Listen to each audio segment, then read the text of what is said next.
Bueno, es evidente que con la mayoría de los estudiantes que hay en esta escuela no nos habíamos visto nunca. Y yo necesito persuadirles de que lo que voy a explicar en esta conferencia y lo que vamos a debatir posteriormente en el resto de la jornada obedece a un cierto orden de ideas que necesito explicitar a priori para que nos entendamos mejor. La primera idea es la de poder constituyente originario, que encierra el concepto de que todas las ciudadanas y ciudadanos de Chile y los chilenos que viven fuera del país, constituimos una comunidad de personas que tenemos derechos que hacer valer y que podemos entonces influir en los asuntos de la sociedad, y solamente nosotros tenemos la potestad de redactar una nueva constitución política del Estado. Por eso entonces nos llamamos poder constituyente, porque constituimos el cuerpo social, y además originario, porque ninguna institución, ni el gobierno, ni el parlamento, ni los tribunales están por encima de esta potestad constituyente que tenemos como ciudadanas y como ciudadanos. El segundo concepto es el de soberanía nacional y popular, que para ustedes puede ser más familiar. Luego veremos el tema de cómo estas ciudadanas y ciudadanos, para ejercer esta soberanía, tienen que protagonizar un proceso constituyente en que se articulan todas las esferas de la sociedad en toda su pluralidad, de pueblos originarios, de ideas políticas, religiosas, territorios, comunidades, y conforman entonces una voluntad política y una fuerza política democratizadora de la sociedad. Este proceso constituyente es vital para llegar a la etapa superior, que es la Asamblea Constituyente, en la que ya se materializa el derecho a la autodeterminación del pueblo chileno. Y mientras funciona la Asamblea Constituyente, este poder constituyente originario no se disuelve, está alerta, está vigilando, está preocupado de que la Asamblea Constituyente, que es mandatada por el poder constituyente originario, cumpla realmente el objetivo de elaborar una nueva constitución que le cambie el rostro al país, que implique un nuevo patrón civilizatorio, una nueva forma de convivencia nacional. Y por lo tanto este poder constituyente originario tiene que actuar aún después que la Asamblea Constituyente ha terminado sus funciones. El segundo concepto fundamental para nuestro análisis es el de soberanía, el de la soberanía popular, porque los pueblos son los que deciden su destino, o la soberanía nacional. No en todas partes se da el concepto de nación, pero en general los intereses del pueblo están vinculados a los intereses de la patria, en general. Entonces hablamos de soberanía popular y soberanía nacional. Y es el segundo concepto muy relevante que tenemos que trabajar ahorita. El tercer concepto es el proceso constituyente. Es decir, ejercemos la soberanía y decidimos cómo va a ser nuestro país, cómo va a ser nuestro Perú, nuestra Argentina, nuestro México, nuestro Chile, nuestra Colombia, nuestra América, o la América nuestra. Pero eso no se hace de la noche a la mañana. No es que así como están nuestros pueblos, con la enorme cantidad de analfabetismo, la enorme cantidad de ignorancia, todavía hay miles y miles de brasileños que viven en la esclavitud jurídica y políticamente hablando. Esclavitud. Entonces, usted no puede tomar una persona enteramente analfabeta, enteramente ignorante del entorno y decirle, actúe usted como poder constituyente. Entonces, hablamos como tercer concepto del proceso constituyente. Digamos, el proceso en que los individuos, hombres y mujeres, adquieren las destrezas, los conocimientos, la práctica solidaria que los capacita para hacer una fuerza, para influir en la sociedad. Entonces, el proceso constituyente es el que nos permite actuar con una metodología eficaz para derrotar a los poderes fácticos, a la minoría, a ese 1% que controla nuestras vidas, desde el alto clero, desde el ejército, desde los bancos, de las empresas transnacionales, de los medios de comunicación, ese pequeño grupo que es capaz de someternos a las grandes mayorías populares, tiene metodologías de dominación, y caramba que son eficaces. Y cuando fallan las metodologías culturales, la hegemonía, corre el fusil, la violencia, el crimen, las masacres, etc. Entonces el proceso constituyente es un concepto fundamental, en que nos hacemos fuertes, nos organizamos, tomamos conciencia de nuestro poder, superamos nuestras divergencias, nos unimos por encima de las diferencias ideológicas, muchas veces de distinto tipo, y somos más fuertes y doblegamos al enemigo que normalmente, no en todos los casos, pero normalmente está vinculado al imperialismo, al colonialismo, a los poderes transnacionales. Y el cuarto concepto, como resultado de este proceso constituyente en que vamos a demostrar que somos más, que somos mejores, que somos más buenos, que tenemos mejores intenciones para la sociedad, para la comunidad, el cuarto concepto es el de la correlación de fuerzas. Correlación de fuerzas económicas, sociales, políticas, electorales. Muchas veces un aspecto de la dominación es decir, pero si hubo elecciones, estamos en democracia, ¿no? Usted puede ganar las elecciones por el 70% de los votos y no tiene poder, no tiene fuerza, ¿no? Entonces puede tener mucho poder económico, pero no tiene poder electoral. Puede tener mucho poder ideológico. En Chile tenemos el diario El Mercurio, por ejemplo, un tremendo poder ideológico. No poder económico, el Mercurio no es una gran empresa, al contrario, vive de los gobiernos de todos, sobre todo los gobiernos de la concentración. Pero el poder ideológico del Mercurio es el poder del capitalismo más abyecto, más brutal, ¿no? El más proimperialista. Entonces, la correlación de fuerzas económicas, sociales, políticas y militares. Si no hablamos de las cuestiones militares, estamos puro perdiendo el tiempo. Es una falsedad, es un cinismo decir que vamos a cambiar el mundo si no tomamos en cuenta qué pasa con la dimensión militar de la lucha, que siempre está presente. Puede no ser explícita, porque aparentemente en Bolivia, por ejemplo, aparentemente el desenlace de la Asamblea Constituyente fue no armado, pero no, el factor militar operó para que finalmente se impidiera el golpe de Estado que estaba anunciado para el 8 de septiembre de 2008.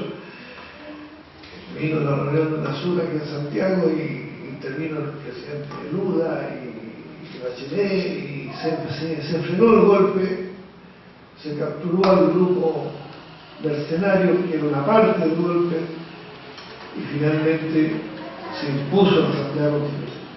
Pero ahí operó el factor militar. No salieron los tanques a la calle, no hubo cientos de ni miles de muertos, pero operó el factor militar.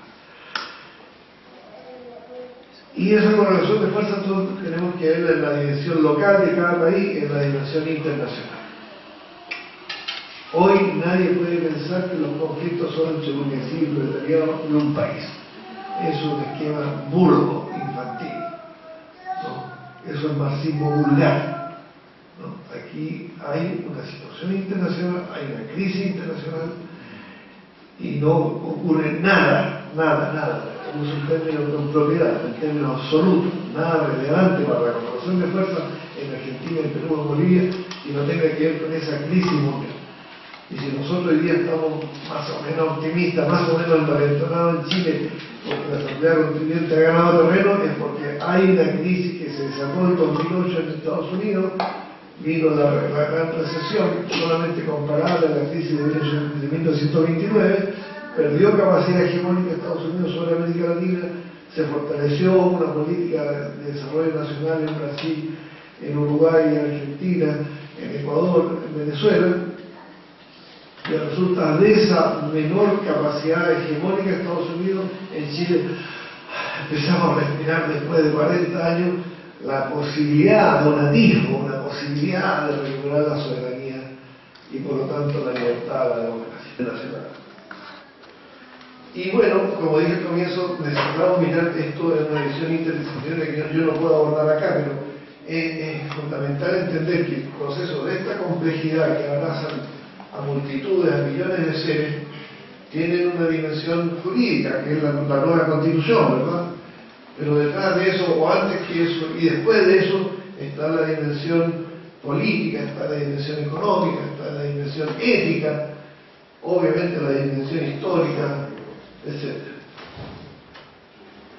Ahora, metodológicamente, tenemos que asumir que la fuerza nuestra son las masas populares. No es la fuerza de un librito rojo, de una Biblia o de un Mesías, ¿no?, que puede decir lo que diga y las multitudes lo van a seguir, no es un Mahoma. Por lo tanto, el método de Muslim es esencial. ¿Cómo tú puedes conversarle a una persona analfabeta o con mínima escolaridad conceptos tan complejos como este? Y con ellos ponerlo de tu lado, hacer fuerza. Y en el caso chileno, el método, el nuestro, es muy difícil porque tenemos que luchar contra el silencio, contra la ignorancia. El 99% de los chilenos, estoy incluyendo los de izquierda, el 99% de los chilenos no entiende que la constitución política del Estado es importante.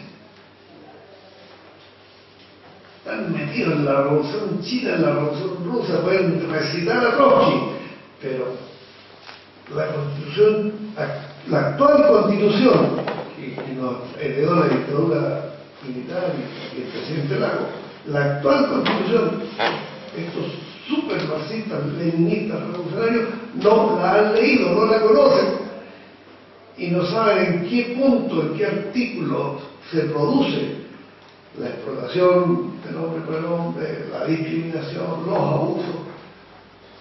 Cree que es algo inocuo, y eso a nivel de la gran masa poblacional es peor. Ustedes vayan aquí al restaurante de la esquina, tomen un taxi, vayan a los negocios, y cuando le dice a la persona, no, eso que usted me está diciendo es ilegal, aquí en Chile, la verdad, ilegal es el demonio mismo. Ilegal, perdón, yo no quiero ser ilegal, porque está empezando a ser un criminal, ¿no? Pero si eso lo dice la Constitución, no, es que yo no sabía, que lo dice la Constitución. Se asusta, si lo dice la Constitución. Incluso en los jóvenes hoy día, en el lenguaje más frecuente, yo lo digo por mi nieto, ¿no? Dice, no, tío, me dice legal.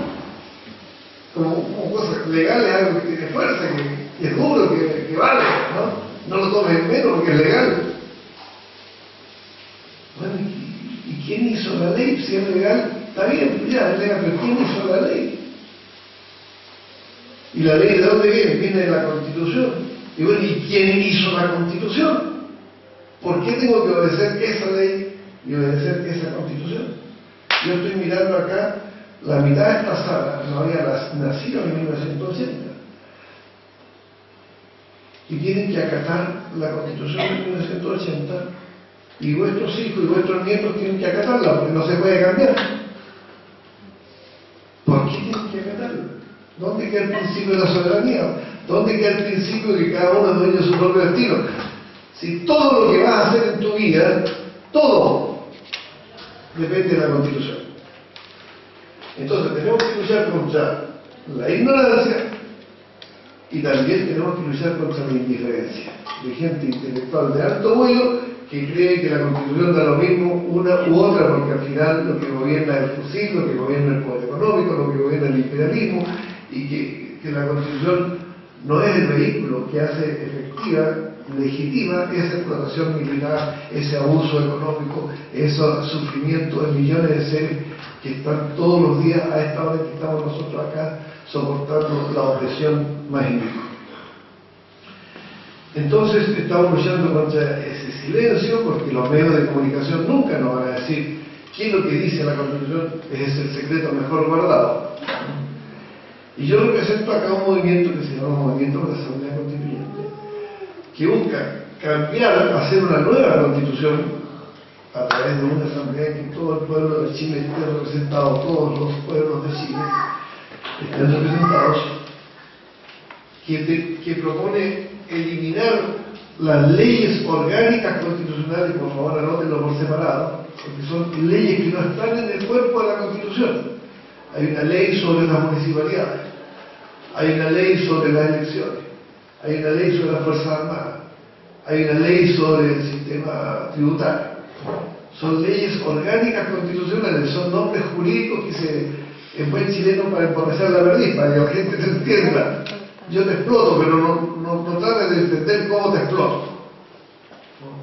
Yo tengo el poder, pero ni siquiera intentes entender cómo ejerzo el poder.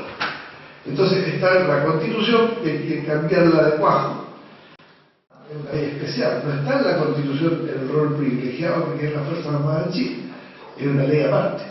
Pero para cambiarla se requieren los mismos votos del Parlamento que se requiere para cambiar la Constitución. Por lo tanto, es dura, no se puede cambiar en la práctica. Y estamos proponiendo o luchamos por eliminar las leyes secretas. Entiendo que aquí hay varios amigos latinoamericanos y se van a morir de la risa, pero es la vergüenza que arrastramos los chilenos. Está bien tener una dictadura con un canalla como que no sé, pero que haya leyes secretas. Y en Chile hay todavía 122 leyes secretas. 122. Eso consiste en que usted, ciudadano, tiene que acatarla, porque tiene que ser una ley. Tiene que obedecer la ley. Pero no tiene derecho a leerla, no tiene derecho a conocerla, porque es secreta. Yo creo que antes del tema jurídico está el tema cultural, ¿no? Desde los primeros sumerios, o sea, hace más de 5.000 años, pongámonos en el tiempo, por favor. Vamos a trazar una línea del tiempo, y aquí tenemos el año 5.000 antes de nuestra era,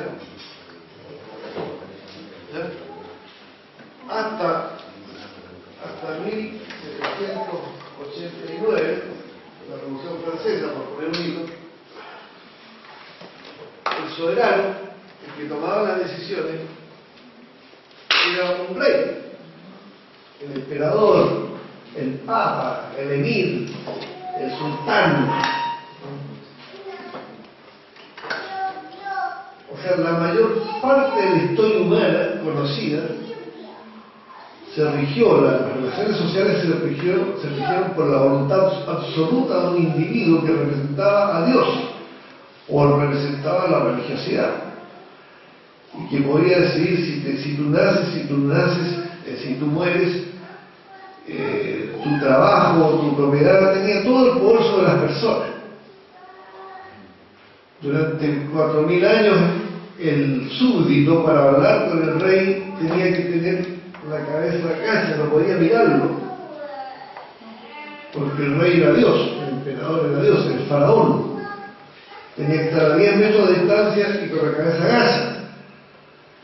En toda la Edad Media los reyes y los príncipes prescribieron, casi toda la Edad Media, prescribieron que la muchacha que va a contraer matrimonio, que estaba acordado el matrimonio, tenía que pasar la primera noche con un rey en la cama del rey o de un delegado del rey. Era obligatorio para que la guagua naciera de la estirpe del rey, ¿no? la prima nota, que se llamaba eso.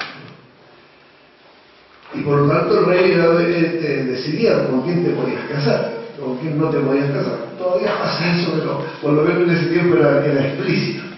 Ese era el poder del soberano absoluto. No tenemos tiempo en entrar en detalle ahora, pero lo importante es que con la Revolución de Estados Unidos de 1786, con la Revolución Francesa y con la Revolución de Haití de 1804, entonces con esas tres revoluciones se instala la idea de que el soberano no es el rey, sino que es el pueblo. Y me disculpan, ¿hay estudiantes de historia en esta sala? ¿Que pueden levantar la mano? Una. Ya, no, para no montar.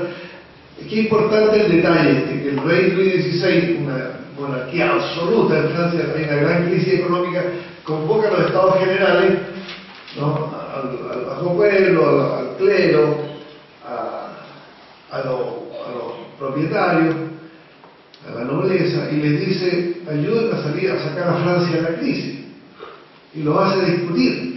Estaba tan afligido el pobre rey que en lugar de mandar a matar a medio mundo y tomar decisiones por su cuenta, se le ocurrió preguntarle al pueblo que en 5.000 años nunca nadie le había preguntado nada.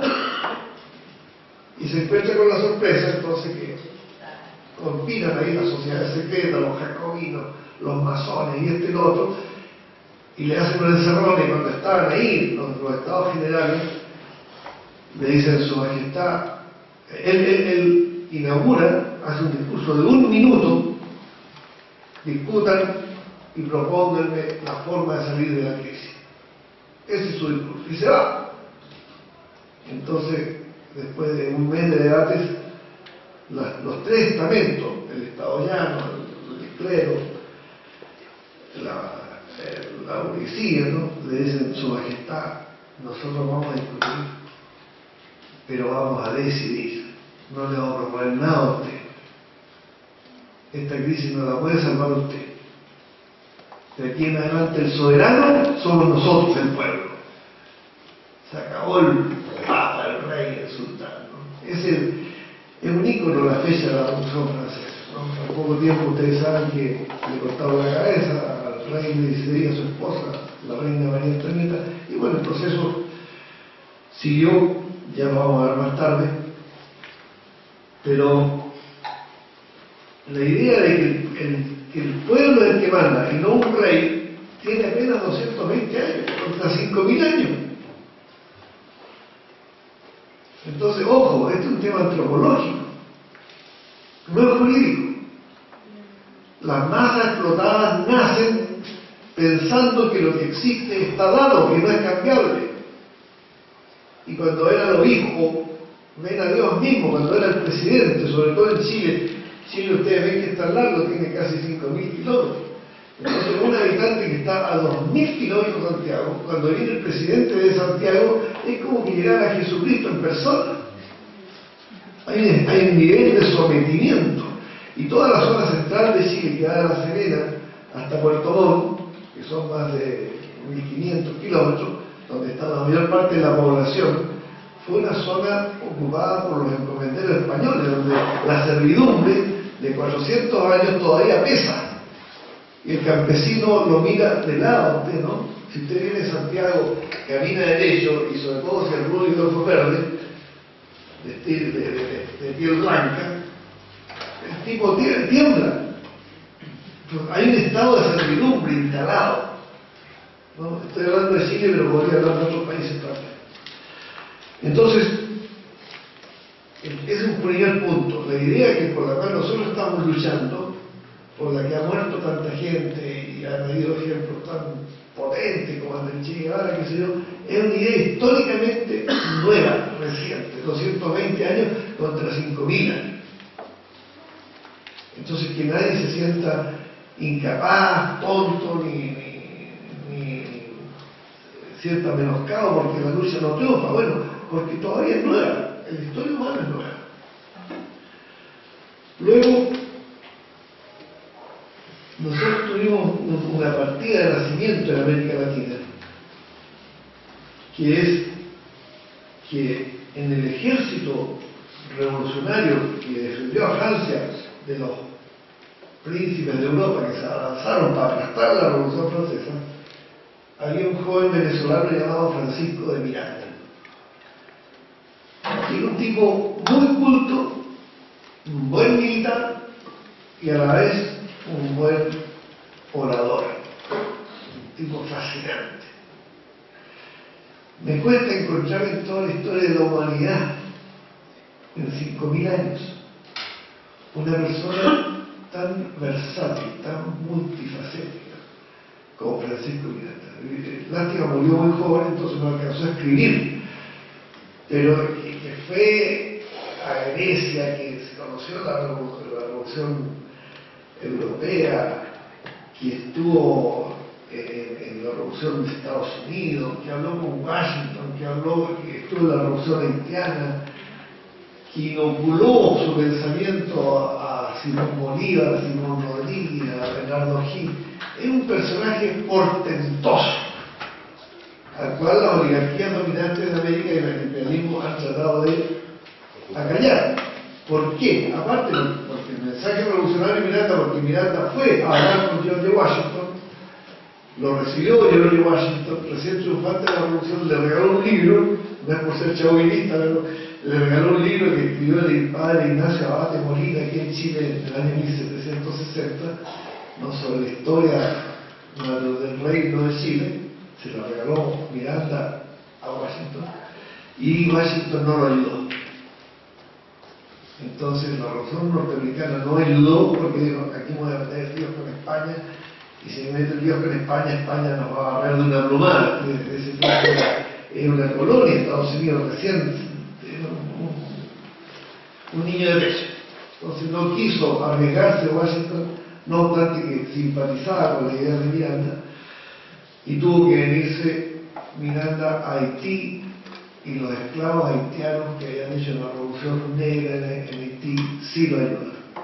Y eso la burguesía y los marxistas latinoamericanos no lo dicen nunca. La primera revolución anticolonial en España, en Europa, en América Latina, es gracias a los esclavos de Haití. Tú sabes la obertura.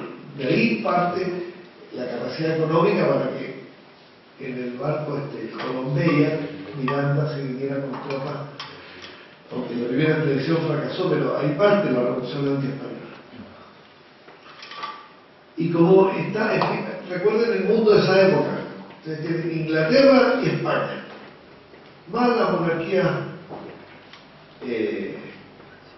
prusiana, anglosajonas. Entonces eran 2, 3 grandes imperios, el imperio ruso mucho más allá, casi desconocido, para qué decir el imperio chino, ¿no? Entonces nace la revolución anti-española como la idea de un país llamado Colombia, una gran América.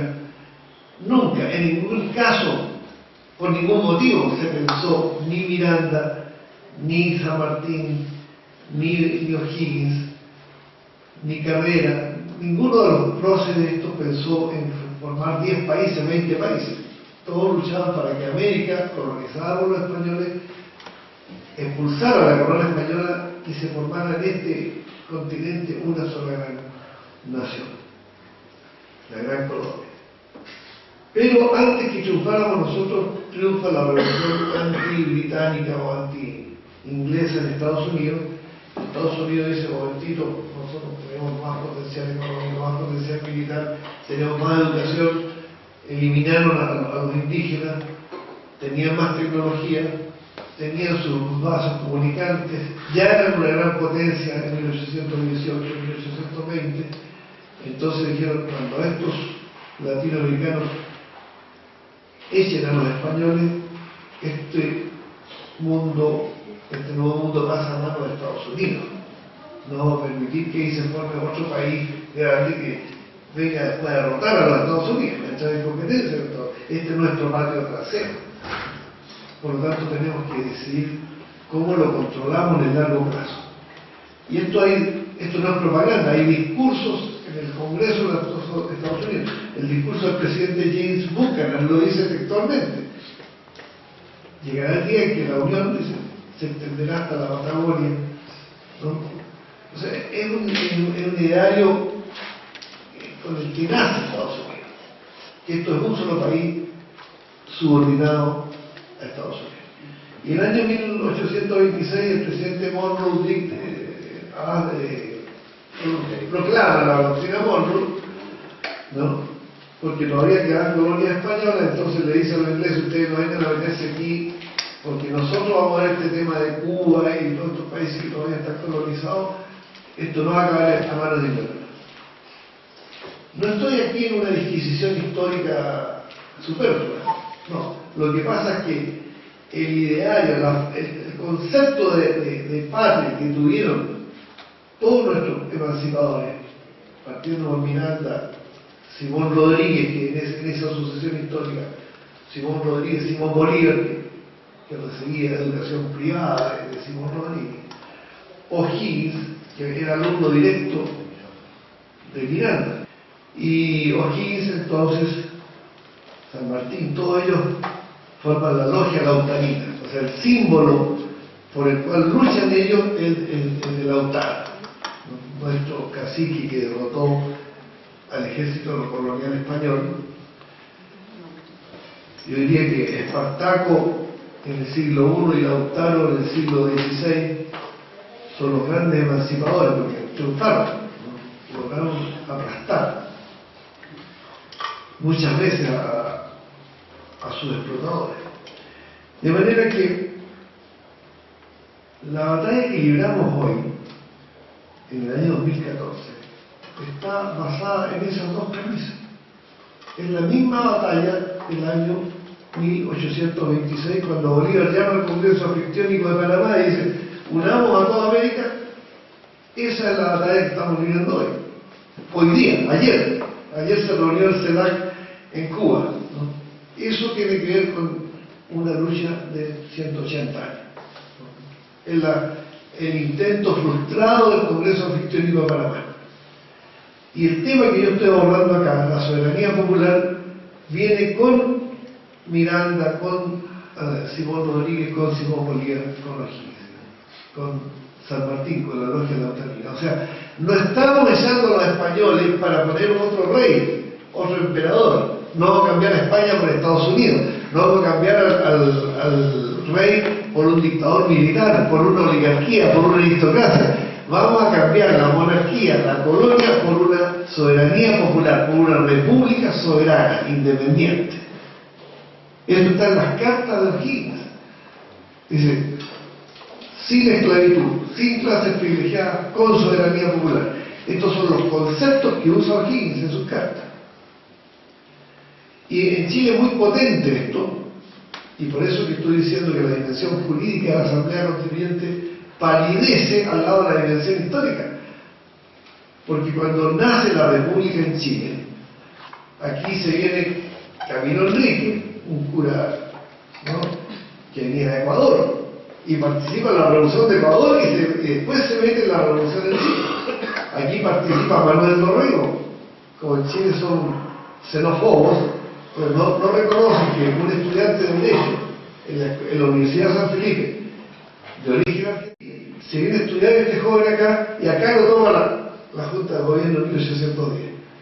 Y ese joven estudiante argentino juega un rol fundamental en la pugna que hubo en Chile en 1810 entre los que querían mantener cierta independencia de España mientras el rey estaba preso en Napoleón, y los que querían terminar de una vez por todas con el colonialismo español, que fue una pugna sórdida, secreta. Cada uno tenía su hacha debajo del poncho, decimos en Chile, ¿no?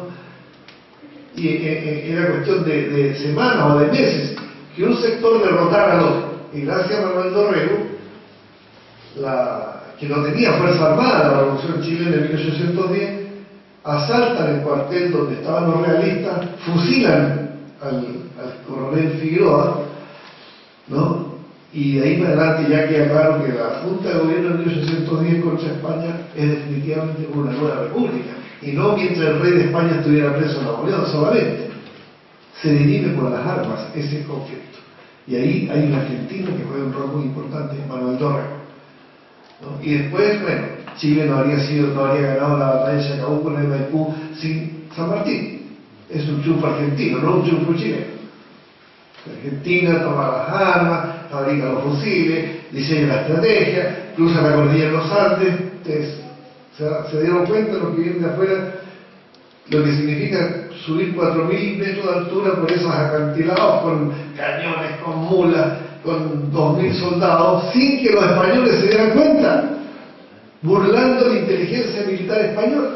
Es una proeza. Hoy día en las academias de guerra de todo el mundo se estudia la proeza militar del general San Martín, que fue capaz de llegar al territorio chileno cruzando esa mole y derrotar en Chacabuco a las tropas españolas. Entonces, hago este recuento pormenorizado, porque este factor histórico es un piso sólido para nuestra demanda de Asamblea Constituyente hoy. Porque la República nació para eso, para ser una república soberana y no lo que es hoy día. Chile es uno de los países más colonizados de América Latina.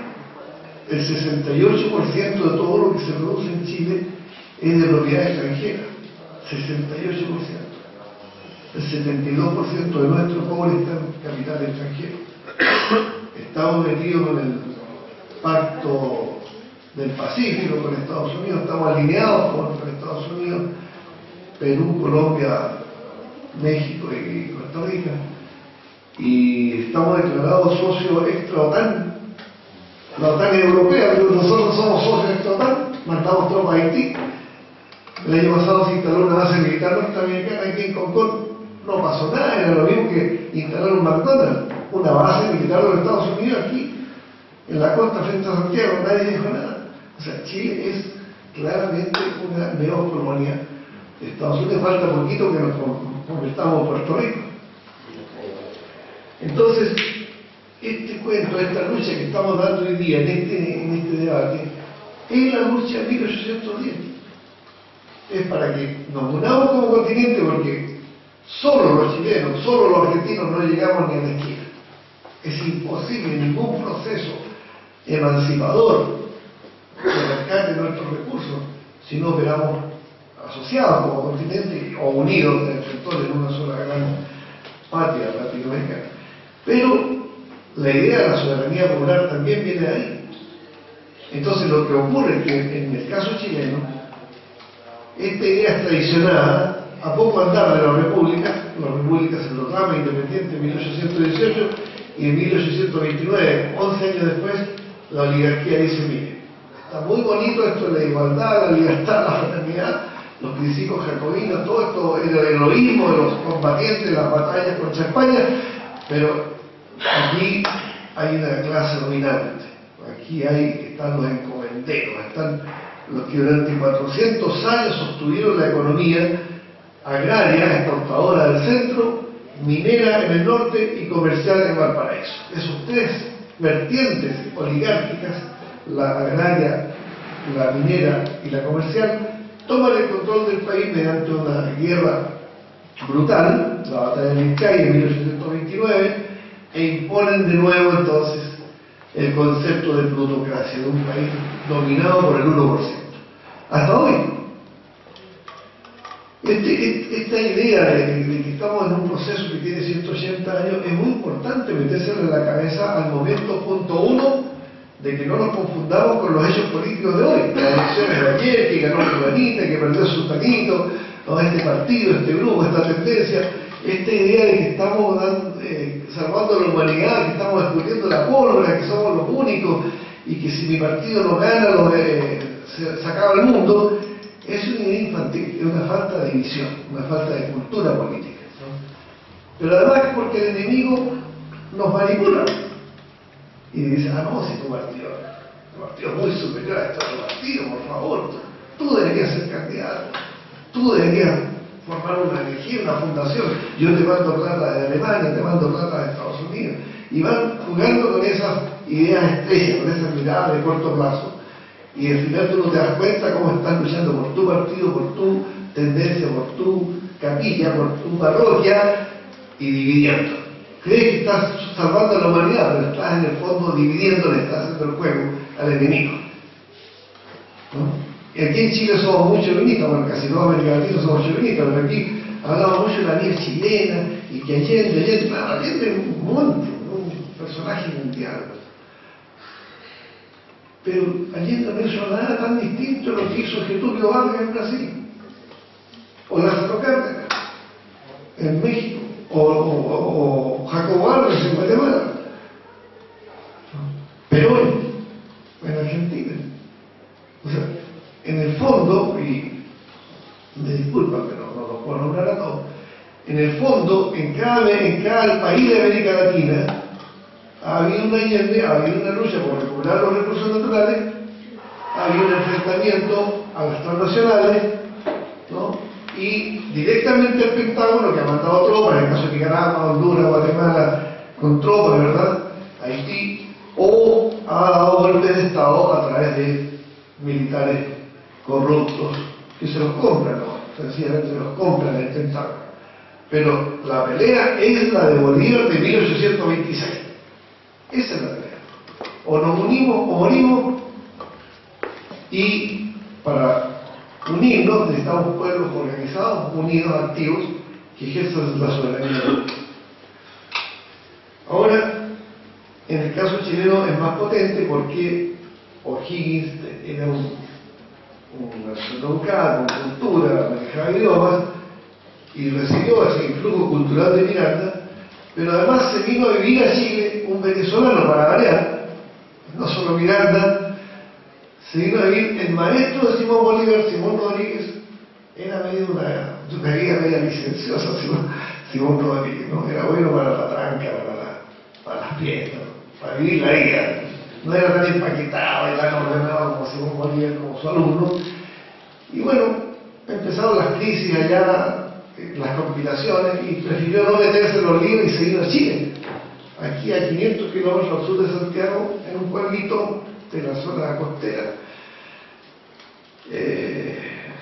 donde están las artesanías de Quinchabalí, y fabricaba pan. El maestro Bolívar fabricaba pan, vivió 9 años en Chile, y con él escribió a Andrés Bello, que estaba cesante en Inglaterra. Venía para abajo, Bolívar ya no tenía influencia, entonces se vino don Andrés Bello contratado por el gobierno de Chile, ya la dictadura chilena de Portales, y don Andrés Bello forma la Universidad de Chile, escribe el Código Civil en Chile, el más importante intelectual del siglo XIX, venezolano, bolivariano. Entonces, Chile tiene ese tremendo influjo de que los padres fundadores, no solo desde el punto de vista militar, sino que de la Universidad de Chile, de la intelectualidad chilena, de los códigos chilenos, son bolivarianos, son jacobinos, y son todos aplastados por las oligarquías desde 1833 hasta hoy. Entonces se restauró la dominación oligárquica, se acabaron los sueños de igualdad, de libertad, de fraternidad, se acabó la Revolución Francesa, vino la reacción de Thermidor, que se llama en 1793, guillotinaron a Robespierre y a todos los revolucionarios, se instaló la dictadura ya propiamente burguesa, pero no como democracia, sino que como dictadura, ataca a Europa, a Francia, y Francia no es salvada ni por los jacobinos, ni por los termidorianos, ni por el pueblo, sino que por Napoleón. Entonces, ¿qué pasa? Como las dictaduras, las monarquías de Europa aplastaron a Napoleón, lo que restablecieron en Europa fue algo bastante peor que Pinochet y que la dictadura argentina o la brasileña. O sea, el ajuste de cuentas contra los jacobinos fue feroz. Y ese ajuste de cuentas, la restauración borbónica en Europa, que se da en 1815 a 1848, esa restauración se transmite a América.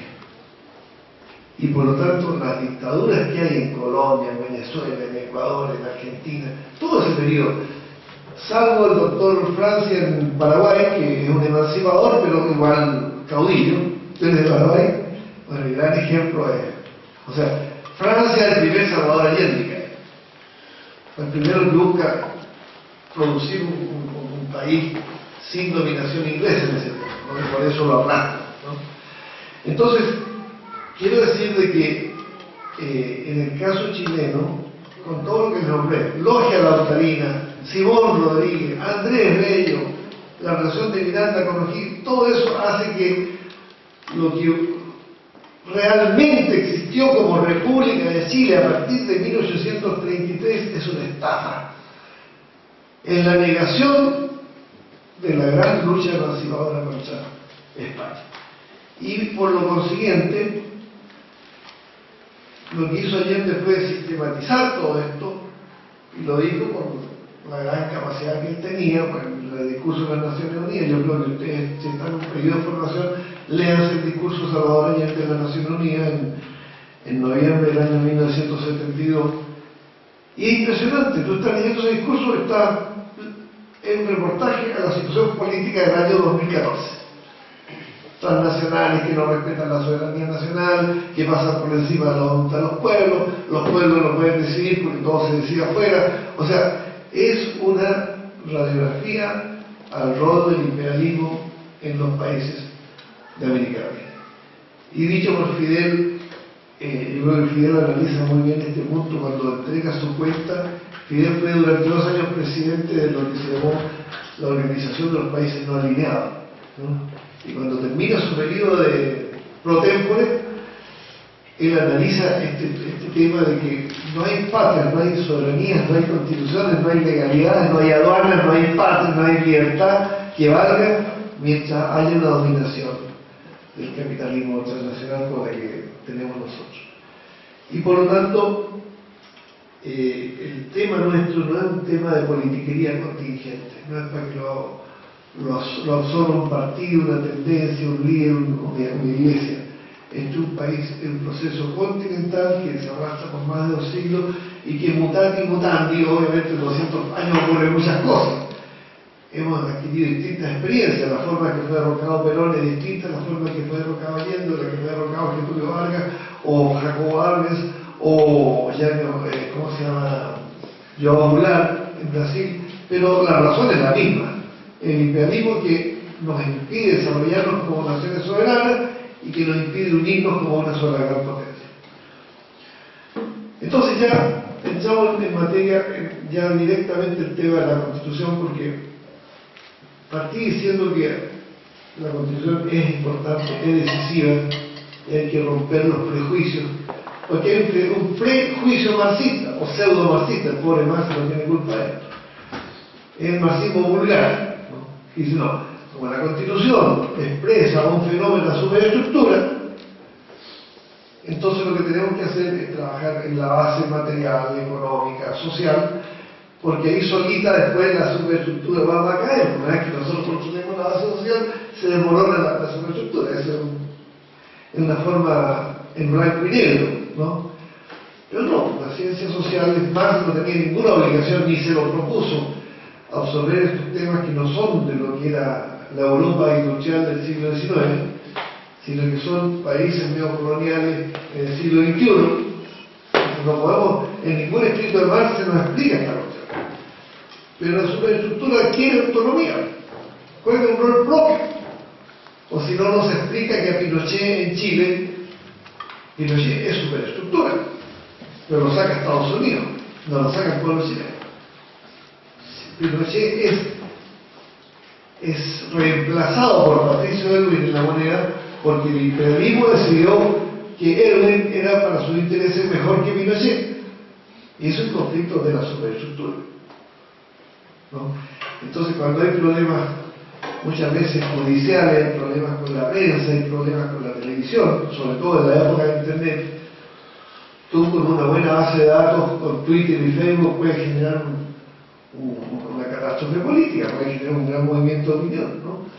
En fin, antes, en la época del siglo XIX, todo está basado en la lucha del proletariado de las industrias de los países avanzados contra la burguesía, ¿verdad?, que a su vez tenían un nivel de presión sobre las monarquías de Europa. Ahora no, en esa época estaba viva la reina Victoria, estaba todo el tema del poder dominando el mundo, la India, el Océano Índico, África, eran extensión del poder portugués, del poder español, del poder inglés. Ahora no.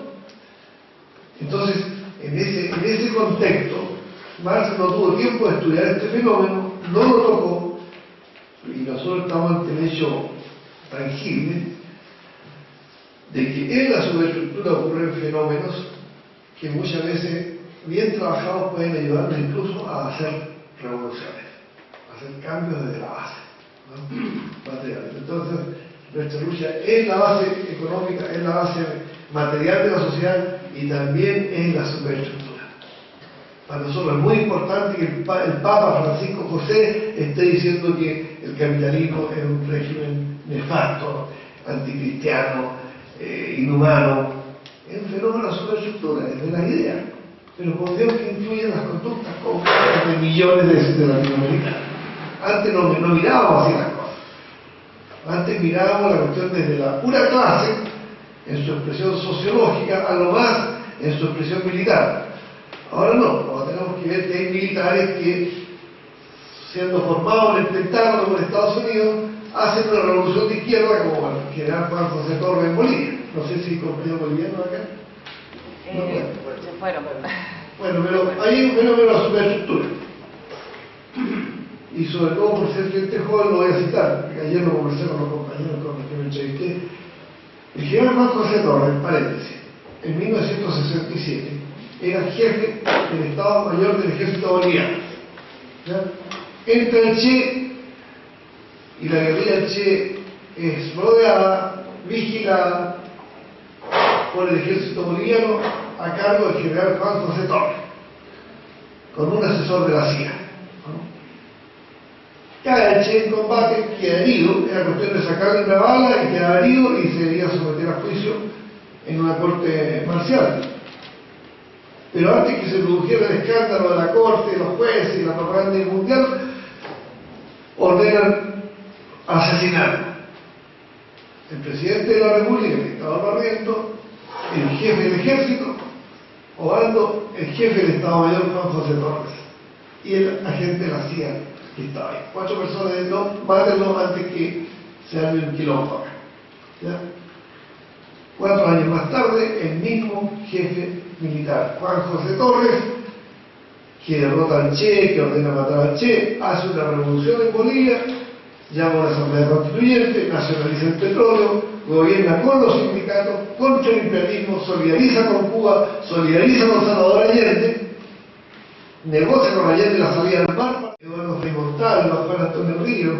Todos esos gobiernos eran gobiernos más o menos burgueses, democráticos, más avanzados, pero mucho más avanzados que lo que hay hoy.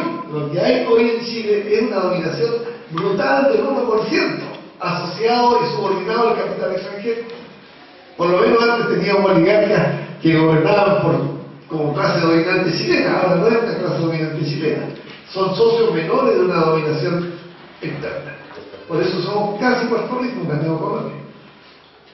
De manera que para imponer estas condiciones, y esto es para los que miran en menos la Asamblea Constituyente, para los que, digamos, para que la oligarquía logre imponer esto, la única manera de imponer este terrible régimen dictatorial que hay en Chile, esta dictadura del gran capital, es indispensable restringir la libertad, que no haya democracia, ni siquiera democracia burguesa. Tiene que haber dictadura militar. Déjenme decirle que se puede dominar el pueblo de manera explícita, como el rey, yo te mando a ti y tú me obedeces, o de manera subrepticia, diciendo aquí hay una constitución, aquí hay elecciones, ¿no? Pero la constitución y la elección están hechas de tal manera que el ciudadano no puede opinar, no puede decidir nada. Bueno, la historia de América Latina está llena de ejemplos de militares que adoptaron una postura en favor de los cambios. El Carlos Prestes en Brasil, ¿hay delegado en Brasil acá, no? Sí. ¿Sí? ¿Quién es? Hay dos. Bueno, el Carlos Prestes, ¿no? Jacobo Arbenz, Perón, y luego Velasco Alvarado en Perú, que si en Perú no pudieron instalar un Pinochet fue porque hubo Velasco Alvarado, y con toda la carga histórica, Velasco Alvarado fue muy leal con Allende y recibió Allende en su gira a las Naciones Unidas, y por cierto recibió a los exiliados chilenos después del golpe de una manera muy acogedora, muy fraternal. Luego tenemos el general Líder Sereni en Uruguay, tenemos Torrijos en Panamá, en fin, podría seguir. En Chile el general Prat fue asesinado por un comando del ejército pagado por la CIA. La CIA organizó el asesinato del comandante en jefe del ejército de Chile en el año 70 para que no asumiera Allende, antes que Allende asumiera la presidencia, en noviembre del 70, y después del golpe, el asesinato del general Prat en Buenos Aires. Es hora del imperialismo, con agentes directos interviniendo. Es decir, quiero desvirtuar esta frase que se repite muy maniquea, ¿no?, de que las Fuerzas Armadas son el ejército del brazo armado de la burguesía. En determinadas circunstancias, las contradicciones históricas llevan a que contradicciones de clase, contradicciones ideológicas, contradicciones culturales, llevan a un enfrentamiento. El caso más importante que tenemos en América Latina es la guerra de las Malvinas, ¿no? Cuando va el general Alexander Haig, ¿no?, y va y le dice a Galtieri, ¿no?, que se retire las Malvinas, y Galtieri le dice: no, tú eres ni aliado en la OTAN, tú fuiste mi instructor, y tú tienes un compromiso. El Tratado Interamericano de Asistencia Recíproca dice que en caso de que ataque a Argentina, Estados Unidos tiene que estar al lado de Argentina, ¿no? Y bueno, finalmente Estados Unidos lo mandó al demonio y apoyó a Inglaterra contra Argentina. Yo, como los que estamos en esta sala, no tengo la más mínima simpatía por la dictadura argentina, ni por Galtieri, ni creo que ningún revolucionario del año 82 se le hubiera ocurrido que la forma de avanzar era tomarse las Malvinas. Pero el hecho concreto, que estando Argentina dentro de las Malvinas, América Latina de los dientes para afuera, incluyendo Pinochet, así como los demás gobernantes de América Latina, apoyan a Argentina en la OEA, en las Naciones Unidas, pero en la práctica el ejército chileno, la aviación chilena y la marina chilena tienen articulación militar de inteligencia y operativa con la marina inglesa, ¿no? Cuestión que se salió al desnudo porque uno de los aparatos cayó en el territorio chileno y se supo que tenían un trabajo militar de apoyo a los ingleses contra los hermanos argentinos.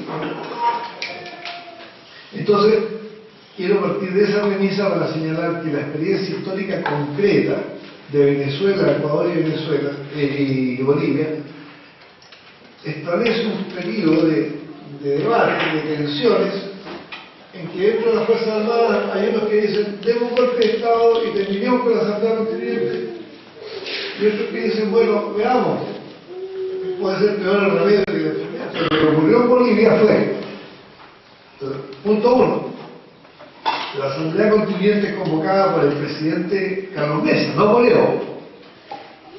Punto uno, hay un plebiscito convocado por el presidente Mesa, triunfa la Constituyente. Punto dos, triunfa Evo y está la mesa servida, se le facilitan las cosas y Evo realiza la Constituyente que estaba ya encaminada por el presidente burgués, que es bastante democrático, Carlos Mesa, un historiador además, periodista, un tipo bastante potable para la realidad boliviana, ¿no?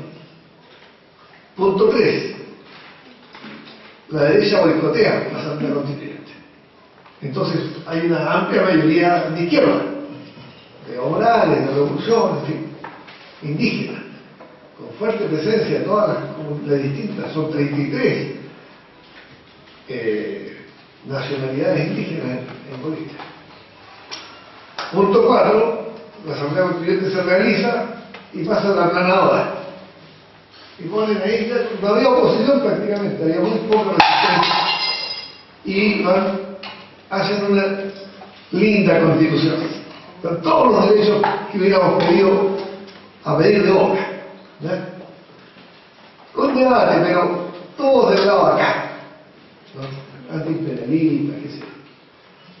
Punto 5, la derecha estima que eso es inaceptable, quiere dar un golpe de Morales y exige la revocatoria del mandato.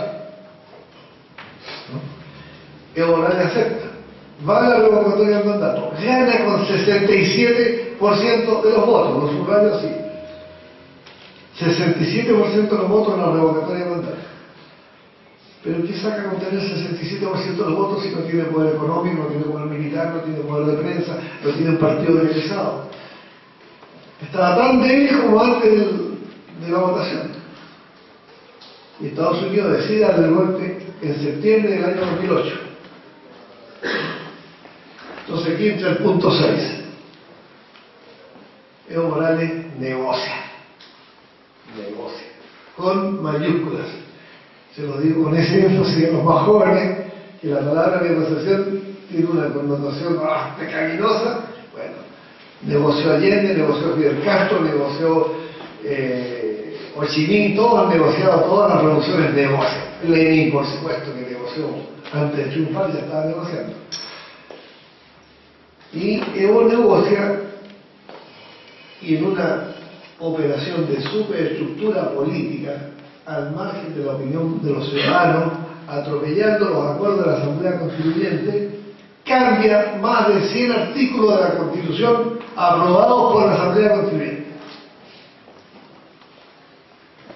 Y merced a esa concesión, en favor de la burguesía productora, no en favor del fascismo, no en favor de los grupos de estos croatas que querían matarlos. ¿Se acuerdan que había una célula que fue detectada y fue abortado ese asesinato? A esas concesiones se quiebra la derecha. Un sector productivo dice, bueno, si usted nos da garantía que va a haber capitalismo, que vamos a poder exportar, que vamos a poder ganar, que vamos a tener contratos razonables de trabajo, de exportación, de importación, listo, lo apoyamos. Entonces, el apoyo a la constituyente fue producto de una lucha de clase muy intensa en la que las Fuerzas Armadas no tomaron parte, sino que evaluaron quién es mejor, dar otro golpe con baño de sangre o sumarse a la amplia mayoría que apoyaba a la Asamblea Constituyente. Entonces lo que quedó al final de la actual Constitución es lo que hizo la Constituyente, más una parte modificada en la cúpula, en una burbuja, en una pieza, al margen del pueblo. Gracias a lo cual la derecha se divide. Estados Unidos no interviene más porque Brasil se pone de por medio, el presidente Lula dice no acepta el golpe de Estado. La presidenta Bachelet, que yo no apoyo políticamente ni comparto sus ideas, se portó bien con Lula, con Cristina Fernández, con Correa, y le hicieron un cerco a los golpistas, y Evo quedó en el poder, fracasó el golpe de Estado, y los golpistas se asilaron, la mayoría se fue a Estados Unidos, y se consolidó la revolución mediante estas concesiones y un voto, digamos, desde atrás de las Fuerzas Armadas. Entonces, en el caso chileno, los militares chilenos van a tener que pensar, suponiéndolo hipotéticamente que nosotros estemos al porta de llamar a una asamblea constituyente, cuestión que vamos a analizar más rato, tienen que pensar, a ver, ¿tenemos otro Pinochet? Hay un general hoy que se atreve a hacer la serie de 25 traiciones que hizo Pinochet, una tras otra, porque derrocaron al jefe del ejército, al jefe de la marina, al jefe de la aviación, al jefe de carabineros, o sea, fueron 60 traiciones las que hubo antes del 11 de septiembre del 73. ¿Están esos generales dispuestos a traicionar todo su juramento, toda la Constitución? ¿El pueblo va a aceptar, como aceptó el 11 de septiembre del 73 otra dictadura? ¿América Latina va a aceptarlo? ¿Obama o el gobierno de Estados Unidos va a hacer lo mismo que hizo Nixon? ¿No hay ninguna diferencia entre Obama y Nixon? ¿Son exactamente lo mismo? O sea, de hecho Carter hizo lo contrario de Nixon. Carter podía haber intervenido en Nicaragua y no quiso intervenir. Con un acorazado norteamericano no hay revolución sandinista. Pero Carter dejó caer a su cosa. Y por eso los sandinistas llegaron a Managua sin disparar un balazo en los últimos 3 días, que van del 16 al 19 de julio de 1979. Es decir, estoy complejizando la cuestión, estoy quitándole el sentido del fetiche, del blanco y negro, del ícono, de que las Fuerzas Armadas siempre van a actuar a favor de la burguesía. En el caso chileno, nosotros tuvimos Fuerzas Armadas que proclamaron la Asamblea Constituyente el año 24, Fuerzas Armadas que declararon la Asamblea Constituyente el año 25, Fuerzas Armadas que declararon el socialismo con mayúsculas, la revolución socialista el año 32, y como la oligarquía sentía que las Fuerzas Armadas estaban apoyando la revolución socialista, formaron su propia milicia republicana, con desfile en el centro de Santiago, con uniformes, con fusiles, con campos de adiestramiento. No confiaban en el ejército porque el ejército estaba apoyando la revolución de Marmaduke Loe, y derrocado Marmaduke Loe, la dictadura que se impuso después de Marmaduke Loe duró 12 días. Se llamó la República de los 12 días, en que se planteó el socialismo contra el capitalismo, contra el imperialismo. Fue un planteamiento verbalmente muy radicalizado. Pero una vez derrocado por orden de Estados Unidos este gobierno de 12 días, el nuevo gobierno se proclamó socialista. La República de Dávila, que duró 100 días. Y cuando Dávila no cumplió con el programa socialista, lo derrocó el general Moreno, el jefe del ejército, dijo: derrocamos a Dávila porque no sigue adelante con el socialismo, y nosotros queremos socialismo. El ejército de Chile, en octubre, estaba con el socialismo, el 32, así como el Obispado y el Mercurio. El director del Mercurio editorializó a favor de la revolución socialista de hoy. ¿Por qué? Porque ahí estaba la gran crisis capitalista en marcha en Estados Unidos, y había que tener 2 dedos de frente para darse cuenta que el capitalismo no era solución en ninguna parte de América Latina, y por lo tanto surgió el socialismo boliviano, el general Bush, ¿no?, en 1936. Bueno, y el mismo Roosevelt tomó medidas desde el Estado contra los monopolios y generó una iniciativa económica del Estado que hizo pebre toda la ideología liberal burguesa, ¿no?, mediante su asesor, el ministro Keynes, John Maynard Keynes.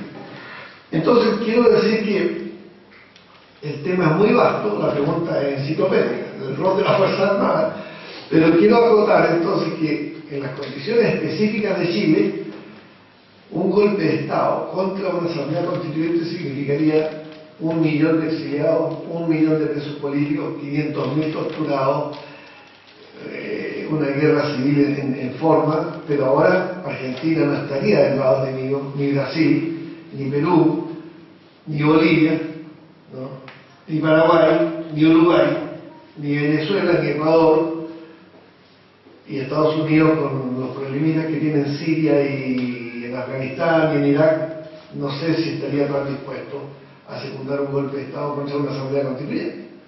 Entonces fue un golpe de Estado contra un dictador brutal, qué sé yo. No, aquí se trataría de destruir la asamblea constituyente. Yo no estoy apostando a ganador, por favor. Estoy complejizando el tema. Puede ser que prevalezca un grupo que diga: mire, si a Pinochet hoy día nos andan escupiendo por la calle, a nosotros nos van a fusilar, así que mejor de un golpe de Estado y lo disfrazamos de un golpe de Estado moderno, capitalista, y hacemos algunas concesiones, ¿no?, para prestigiar el golpe. No sé, eso es especulación. Pero para este debate de hoy, digamos que si la correlación de fuerzas de los movimientos sociales, si están los pueblos originarios, si está la intelectualidad, si están los cristianos, si están los marxistas, si están los masones. En Chile la masonería es una institución poderosa, ¿no?, que habita hace 150 años. Han habido 9 presidentes de Chile masones, Allende, por cierto, era masón, y el actual jefe de la masonería, él apoya a la Asamblea Constituyente, el ex rector de la Universidad de Chile, Luis Rivera, y la logia apoya a la Asamblea Constituyente. Si se da una correlación de fuerza de esa magnitud, eso va a influir en el ejército, en la marina, en la aviación. Y de hecho, tema que yo no traté hoy acá, de hecho, cuando en la Junta Militar se discutió el tema de entregar el cobre o no entregar el cobre, la mayoría del alto mando militar dijo que no había que entregar el cobre. Y voy a decir algo que a algunos de ustedes les puede molestar, pido disculpas, pero no cabe ninguna duda que la dictadura militar fascista chilena fue lejos más patriótica que los 23 años de la Concertación, de Erwin, Frey, Lago, Bachelet y Piñera, que sí entregaron el 72% del cobre y el 68% del patrimonio del Producto Interno Bruto capital extranjero. No estoy diciendo que no son asesinos, que no son corruptos, que no son vendemases, pero en este punto concreto fueron más patriotas los militares que los civiles, que participaron en particular. De manera que cierro ese punto de las Fuerzas Armadas, señalando que va a depender de que en el momento en que esto ocurra, creo que falta un buen tiempo. En este momento estamos en un reflujo por el triunfo de la Concertación, que no va a ser Asamblea Constituyente, sino que va a imponer una Constitución desde el Parlamento. Pero en el caso eventual que se crearan las condiciones para llamar a una Asamblea Constituyente, yo de ninguna manera apostaría por ello y las Fuerzas Armadas se van a oponer. Lo segundo es la visión de nuestro amigo de Argentina, que me pareció muy interesante, pero era una pregunta enciclopédica, tendríamos que hacer un seminario especial. Yo más bien quisiera ir precisamente a la ortodoxia. O sea, si la definición de socialismo de Marx no es de un programa de socialismo, no es de una ideología. O sea, las pocas definiciones que tiene Marx sobre el socialismo es la de un movimiento real, que enfrenta el orden de cosas, ni siquiera dice que enfrenta el capitalismo, dice el movimiento real de las masas que enfrenta al orden actual. Esa podría ser la traducción, al orden de cosas actual, y lo supera en aras de los intereses de la sociedad, y no de los individuos, no del capital. Es decir, Marx situó la perspectiva del movimiento que él fundó, o que él sistematizó, porque siglos antes de Marx ya hay unos cuantos socialistas, en la idea de la práctica, en la idea del movimiento real, de la lucha efectiva, ¿no? De ahí que entonces la dialéctica nos lleva a la idea de que para hacer una asamblea constituyente, para que el pueblo tenga soberanía, aunque sean propietarios que quieran seguir siendo propietarios capitalistas, aunque sean militares, aunque sean obispos, aunque dependan de Roma, aunque hayan votado por Pinochet, aunque sean de la UDI, un partido de derecha chileno, si están dispuestos a cambiar la Constitución con la participación popular, con organización de base, o sea, haciendo del pueblo un sujeto social, agente de cambio, y no un mero espectador, una mera clientela electoral, es decir, si en definitiva ejercemos el derecho a la autodeterminación que está en los códigos firmados por el Estado chileno, yo no tengo por qué oponerme. Si queremos ser mayoría, 70%, en esa mayoría van a aparecer tipos que en el pasado fueron dictatoriales, fueron reaccionarios. Eso lo estamos viendo hoy en Bolivia, hoy en Venezuela, hoy en Ecuador. Efectivamente, Estados Unidos no se deja guiar por ideologías. Estados Unidos no derrocó a Allende porque fuera marxista, derrocó a Allende porque Allende nacionalizó el cobre. El caso más relevante de Estados Unidos es la Revolución Boliviana. La Revolución Boliviana en 1952 nacionalizó los yacimientos, incorporó al indígena a la institucionalidad, alfabetizó, desarrolló la participación popular con el partido de Nancy Suazo y Lechín. Llevó la Confederación Obrera al gobierno y Estados Unidos no lo arrancó, lo dejó ahí, tomó tiempo, esperó, se infiltró, se dio cuenta que había poca consistencia ideológica, había sido una revolución armada. O sea, el ejército minero derrotó militarmente al ejército del Estado. Se hizo la revolución, se proclamó el socialismo. Estados Unidos no le dio ni frío ni calor, tomó su tiempo, infiltró el movimiento, lo corrompió, al cabo de 6 o 7 años le dio un golpe de Estado hasta Evo Morales. O sea, Estados Unidos sabe tomar distancia, tiene tiempo. Una gran potencia no puede volverse loca porque un país de 5 millones de habitantes se proclama socialista. Le hace El Salvador. Aunque en Salvador, en el gobierno, está al frente Farabundo Martí, aunque estuviera Che Guevara, el presidente de la República de El Salvador, ¿qué va a hacer si el ingreso principal de El Salvador son las remesas de los habitantes de El Salvador que vienen de Estados Unidos a sus parientes dentro del pulgarcito de América? Salvador todo Salvador cae 2 veces aquí en la región del Biobío, un paísito chiquitito. Entonces la respuesta diferenciada que señaló con todo acierto nuestro amigo argentino nos lleva a ver caso a caso, ¿no? La señora Kirchner ha tenido enfrentamientos notables con Estados Unidos, notables. La señora Dilma Rousseff denunció a Obama ahí en las Naciones Unidas por el espionaje, ¿se acuerdan? Bueno, Ecuador le dio asilo a Julian Assange, ¿no? Ahí lo tiene asilado. Pero Estados Unidos no va a invadir Ecuador, no va a invadir Brasil, no va a invadir Argentina como invadió Honduras, Guatemala, Nicaragua, Haití, etcétera, etcétera. No va a dar el mismo golpe de Estado que dio en Chile, ¿no? Son respuestas, va tomando distancia a los acontecimientos. No se olviden que Brasil tiene la bomba atómica, o el día que quiera va a tener la bomba atómica, ¿no? Entonces ahí opera otro factor, ya no es la ideología de la dirección brasileña, es la oligarquía brasileña, el alto mando militar, el militarismo brasileño, que sueña con un imperialismo sobre África y sobre Sudamérica. O sea, el patio trasero de Brasil somos nosotros los sudamericanos y África entera.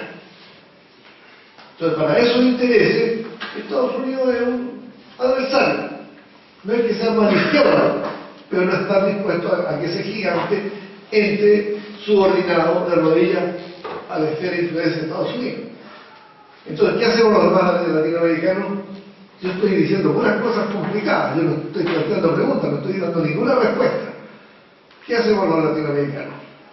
Entre el imperialismo brasileño y el imperialismo norteamericano, ¿vamos a tomar palco? ¿Nos da lo mismo? No, tendremos que buscar una forma de que Brasil esté junto con nosotros. Y el primero que propuso la fórmula fue Perón. Perón vino a Chile y propuso el ABC, Argentina, Brasil y Chile. Dijo, pongámonos de acuerdo estos 3 países y ahí armamos un contrapeso sudamericano a Estados Unidos. Si está Brasil, Argentina y Chile, Uruguay, Paraguay, Venezuela, Ecuador, todo lo demás, Colombia, van a entrar en esta unidad y ahí podemos negociar con Estados Unidos.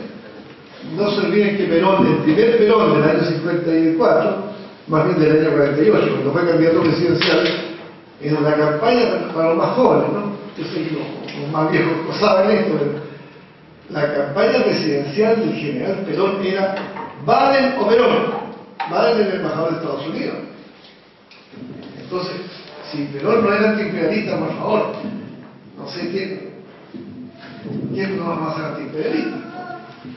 Ahora, yo soy de una escuela marxista chilena, muy eurocéntrica, y fui uno de los que en mi juventud miraba menos a Perón, porque en Chile se miraba a Perón como una especie de Mussolini chileno, del latinoamericano. Y eso no es cierto.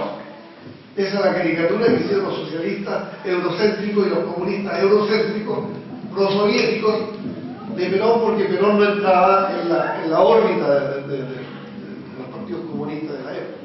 Entonces se le desprestigió, injustamente, porque Perón era un nacionalista dispuesto a crear la alianza con Brasil y con Chile para enfrentar a Estados Unidos. Y por eso lo derrocaron. No lo derrocaron por ser fascista, lo derrocaron por ser antiimperialista, porque destapó un proceso revolucionario de masas, ¿no? Y ahí está el problema.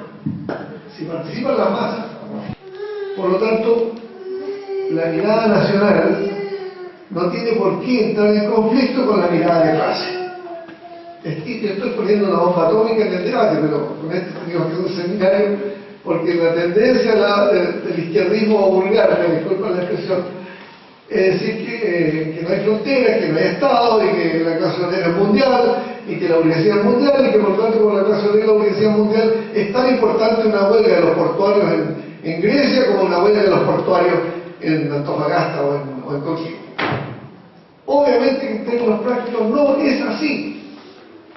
Y que lo que nosotros podemos aquí hacer es luchar por la educación laica, estatal, gratuita, del Estado, ¿no? Luchar contra las multinacionales que controlan nuestros bancos, nuestros seguros, nuestros fondos previsionales, etcétera. Planteamientos que tienen espacio en la lucha de clases dentro del territorio chileno.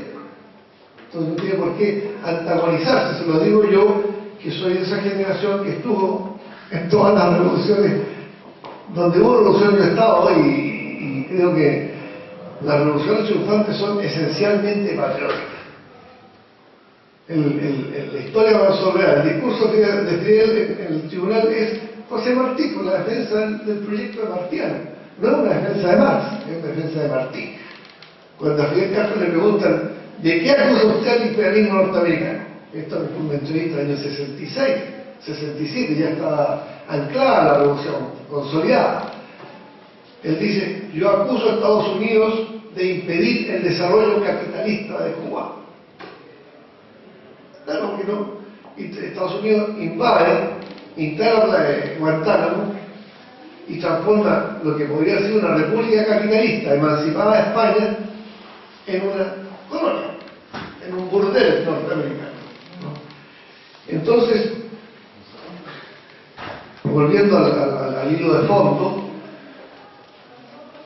para que se suben las masas en grado superlativo, mayoritario, usted no puede estar ofreciendo un ideario abstracto, la solidaridad mundial. La Revolución Rusa no triunfa por la lectura del manifiesto comunista, triunfa porque estaban en guerra, después de 5 años, los regimientos no querían más la guerra, los oficiales de las clases altas de Rusia se dan la gran vida en Moscú, en San Petersburgo, los bolcheviques se meten en las trincheras y le dicen, apoyen a la revolución, porque si hay revolución se acaba la guerra. Ese fue el pastel, digamos, la oferta. La paz y la tierra. A los soldados, la paz. Ayuden a derrocar al zar para que venga la paz. Y a los campesinos, el 95% de los campesinos, le dicen la tierra. Nos apoyan a nosotros y ustedes van a tener tierra. No le ofreció ni socialismo, ni comunismo, ni dictadura del proletariado. De manera que la mirada nacional, la mirada patriótica, es un elemento fundamental de toda revolución. Y nosotros antes, discúlpame hermano, pero nosotros antes miramos,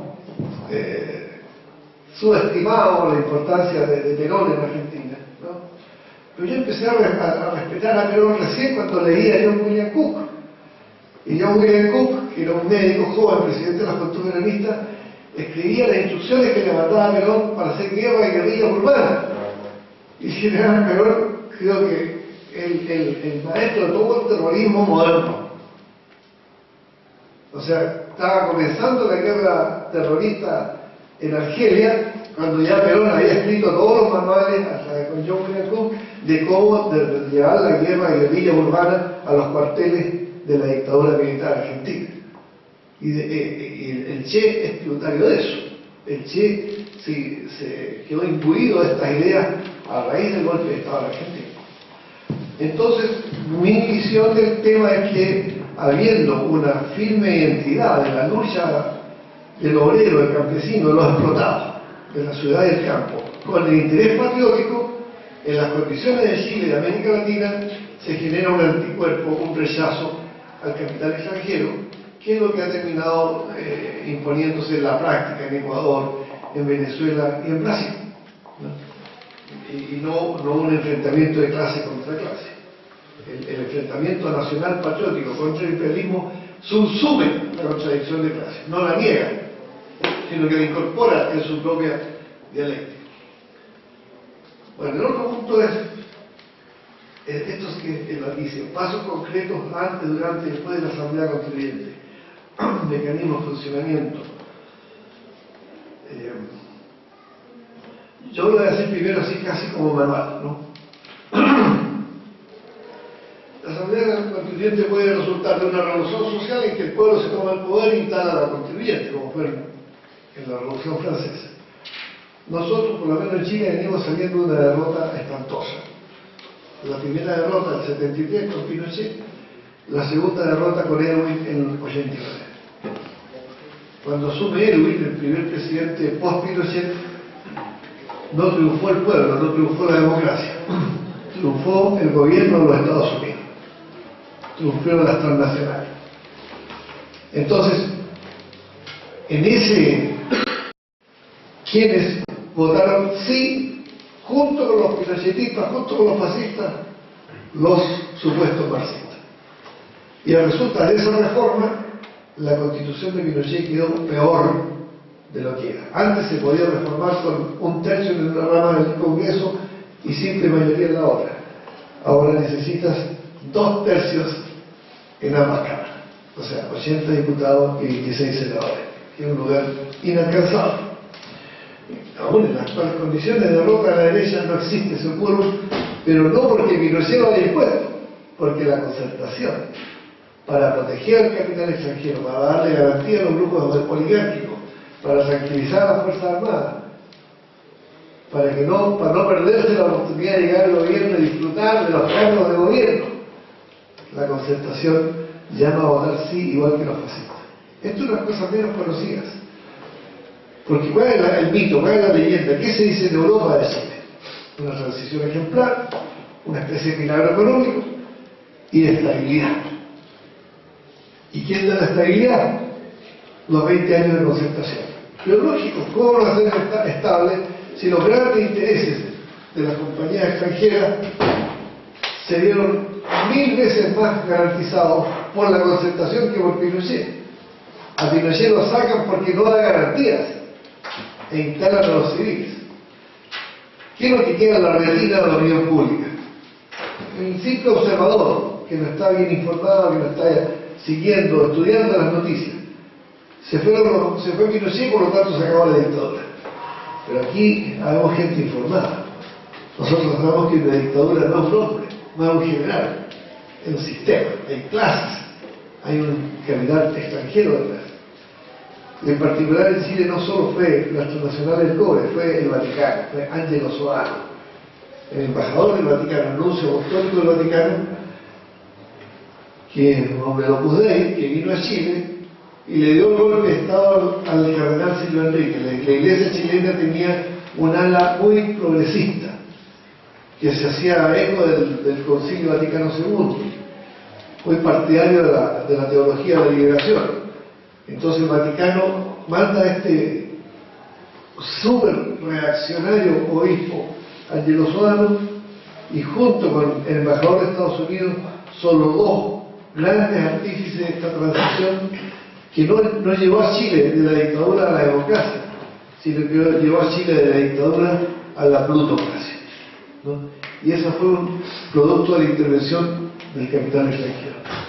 En ese contexto, lo que nosotros podemos hacer, en ese contexto de reflujo, de división, cuando hay prominentes figuras que estuvieron con Allende, que hoy día son neoliberales, que apoyan a Estados Unidos, que repudian y atacan a Cuba, atacan a Venezuela, atacan a Cristina Fernández, atacan a Dilma Rousseff.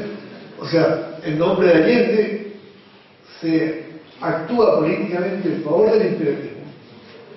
En ese contexto nosotros apostamos por una presión social de masas que acorrale en el Parlamento, que asfixie, que haga un cerco sobre el Parlamento que mayoritariamente está contra la Asamblea Constituyente. Esto ya ocurrió en la historia de Chile varias veces, en que el Parlamento, siendo mayoría de derecha, ante la presión social, cede.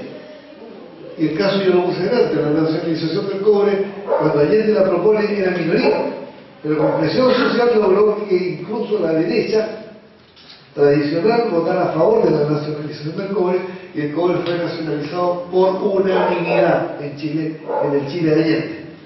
Nunca Chile estuvo tan unido, nunca Chile fue más democrático, nunca Chile fue tan soberano como ese 11 de julio del 71, cuando todos los partidos políticos en el Parlamento votan a favor de la nacionalización, la medida más revolucionaria que en 1000 años más será recordada como la huella de Salvador Allende y el socialismo chileno, ¿no? Sin embargo, para llegar a ese punto de aislamiento. Hoy día no tenemos un presidente como Allende, no tenemos partidos como los que había en ese tiempo, y tenemos el miedo, el trauma, ¿no?, de lo que fue la dictadura. En Chile todos tenemos miedo.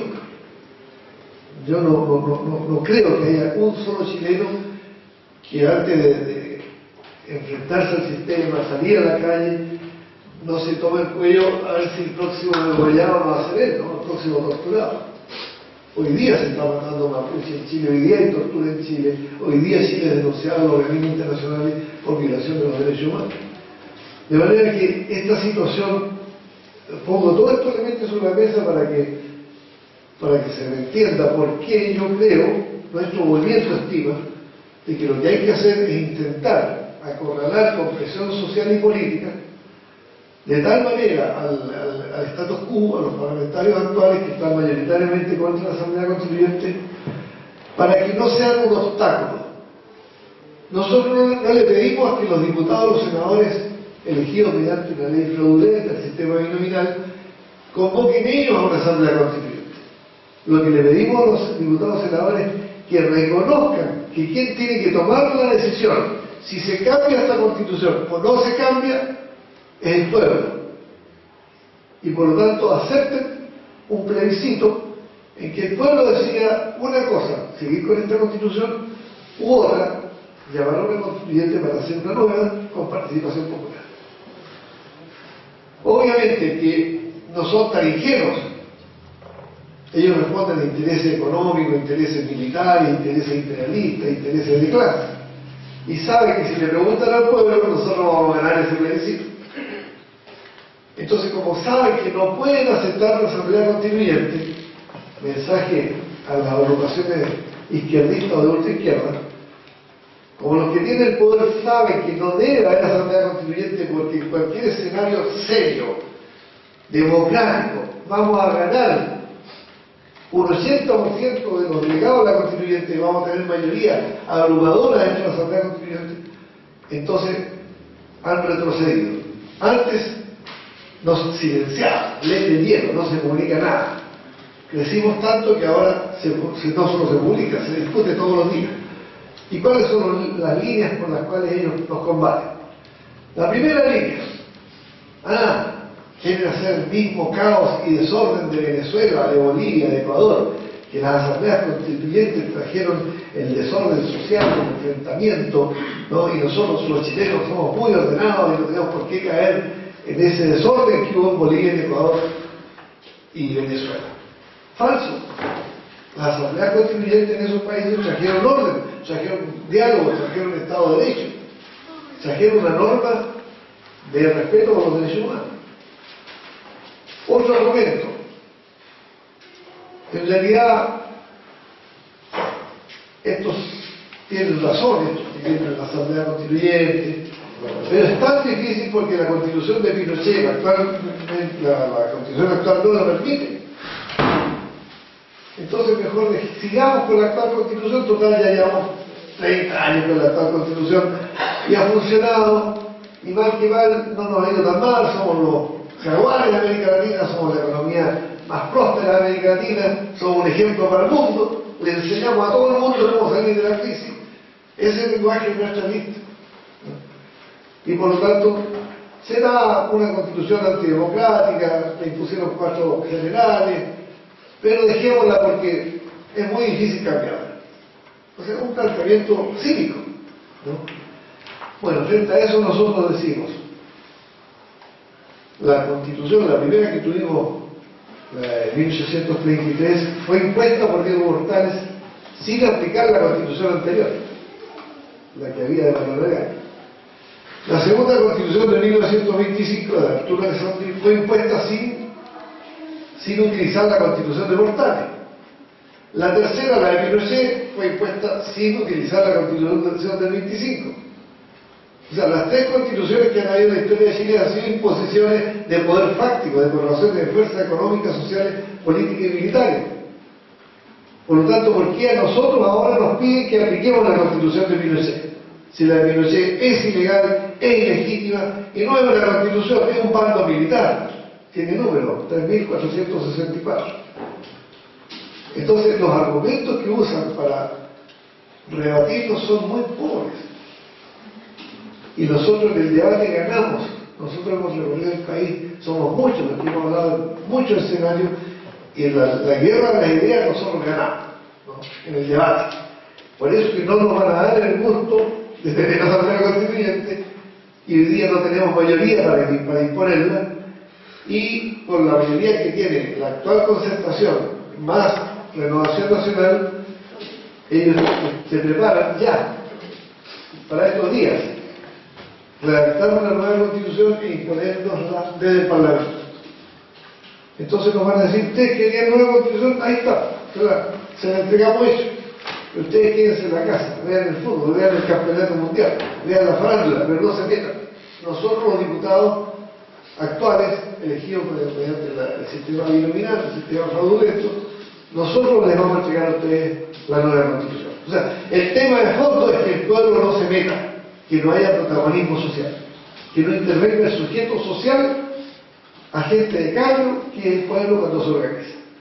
Volvemos a 1812, al planteamiento de O'Higgins, de Camilo Enrique, ¿no? Soberanía popular. Lo que ellos temen es el protagonismo, la soberanía popular, y todas las argucias de que sí, pero no, que los chilenos recordarán como Bachelet en su campaña presidencial decía, no, yo no he dicho que quiero Asamblea Constituyente, pero tampoco he dicho que no la quiero. Toda esa ambigüedad tiene un fondo, el fondo es que no la quieren, porque si hubiera Asamblea Constituyente, va a terminarse el actual modelo económico, va a terminarse los actuales privilegios militares, la subordinación de Estados Unidos al capital extranjero, etc.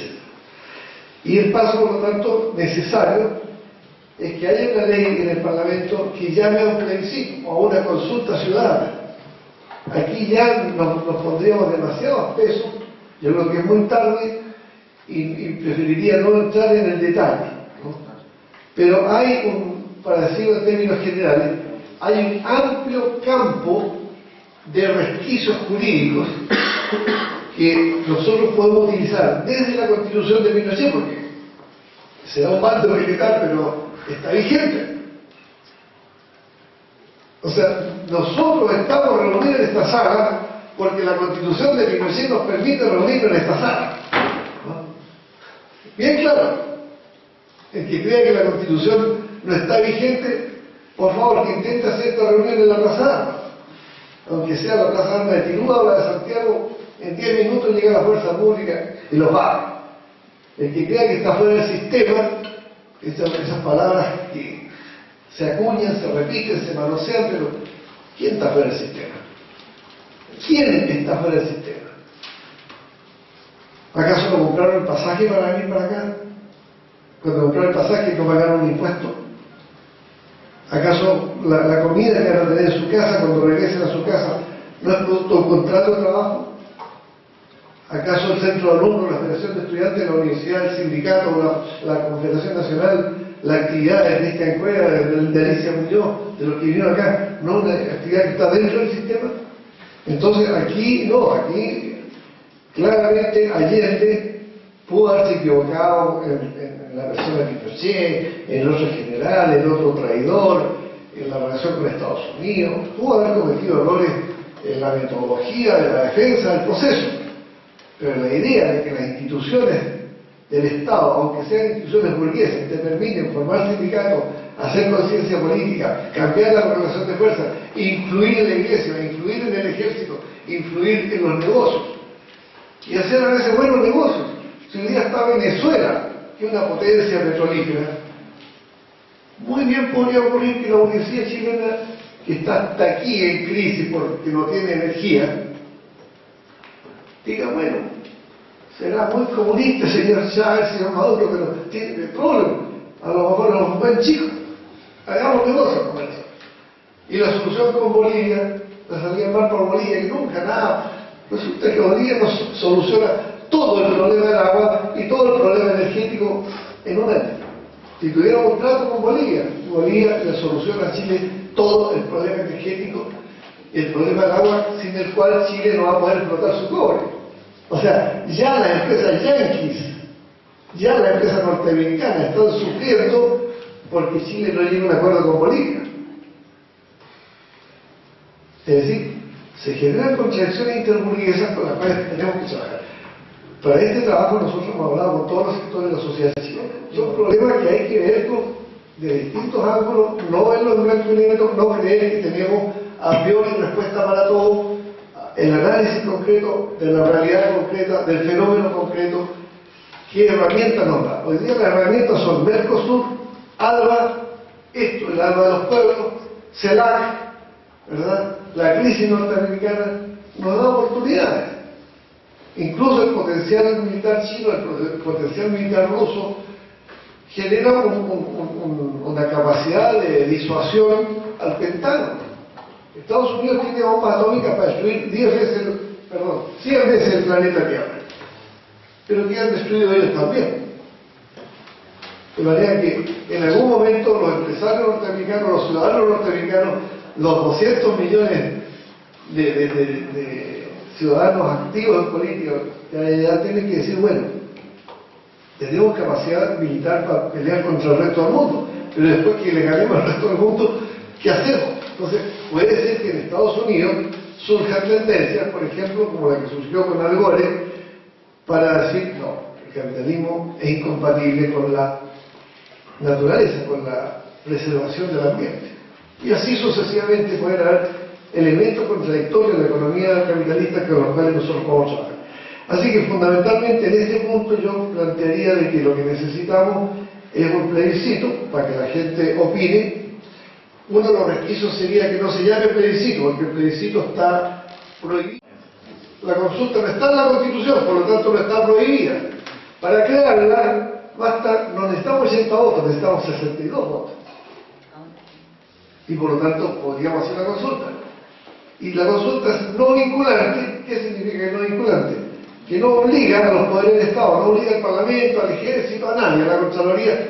Es una simple consulta, es como una encuesta de opinión, pero hecha por el Estado, en recintos de votación, con programas de televisión, de prensa, de radio, donde todos opinan a favor o en contra, y a lo mejor el resultado puede ser del 80% a favor de la Asamblea Constituyente, que no tiene ningún efecto práctico. No se va a convocar una constituyente porque en una consulta no vinculante ganemos los que queremos constituyente, pero se va a generar hecho político de que el 80% de la población quiere Asamblea Constituyente, por lo tanto tiene que reaccionar el Parlamento como reaccionó el 11 de julio del 71 cuando nacionalizó el cobre, a pesar que 6 meses antes no había votos para nacionalizarlo.